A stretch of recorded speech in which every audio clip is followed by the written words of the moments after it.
All right, so I'm underneath side control now. This is an escape that is similar in character to one of the sweeps we worked on. So from here, he's got side A. Now the first thing that's a problem for me is that this shoulder is bearing down. Yeah. So I'm gonna reach in and just wrap my fingers inside the front of his shoulder and just pull it outward. Now try to put that crossface. See, he can't. Now my head is more free to move. I can look at the sky. I'm gonna need that because I don't necessarily always want to look in this direction. Now this one, I'm gonna bring, not this way. I mean, sometimes you can get away with that, just go fast, but I'm gonna do this the proper way. Because he's got his head down anyway. I'm gonna make a fist and I'm gonna grind it in here and come through. And then I'm gonna reach my arm through and grab this far lat. All right, so I'm grabbing his lat and I got his shoulder. He's pretty tight. And now what I wanna do is I wanna get him moving in this direction. And so I start to get my hips out and get my knee, and he's gonna move that way.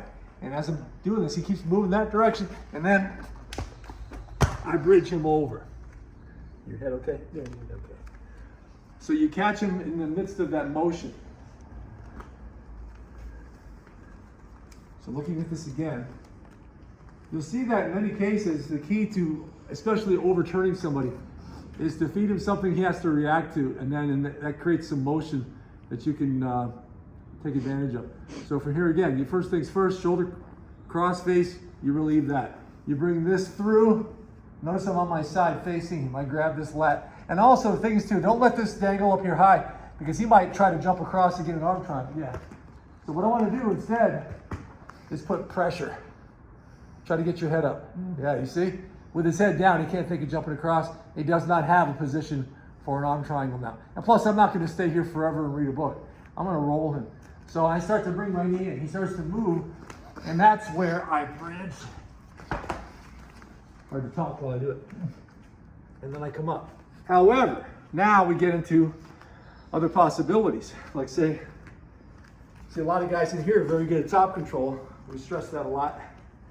So as soon as I relieve this cross face, and I think I reach it across, he sits out to modified scarf. He gets this free, like that. And so now I'm still on my side, but there's no longer a way to grab the lat and roll him. He's changed his facing direction. So right away, what I'm gonna do is this arm does cross over, but this C grip is gonna go right to his bicep near his elbow, okay? And I'm gonna yank this one free, and now he's trying to put pressure on me, but he can't. Now I'm gonna walk my hips away, walk, because I push, and he naturally will roll to his back because he doesn't have base in that direction. As funky as that escape looks, it actually works really well. And we're connecting it to the threat of rolling him when his chest is down. So a guy who's good at top control is gonna turn into a scarf hold, modified scarf hold in this case, so that I can't do that. So here again, that's one of the answers for getting out of this, what we call side control A, and preventing even in the elbow escape is just to sit out. And now his hip is sealing against my hip. There really isn't in the elbow escape now. The length of my femur is too long to get it in, there's no space. So we're back again. I start to do this to create space. I start to try to, he sits out. So I immediately transition to this, and I walk my hips away as I push. My arm stiff arms that arm, and I come up to side control B, blocking the near hip and circling this arm, probably in anticipation of walking around for a cross arm lock or a kimura on that left arm.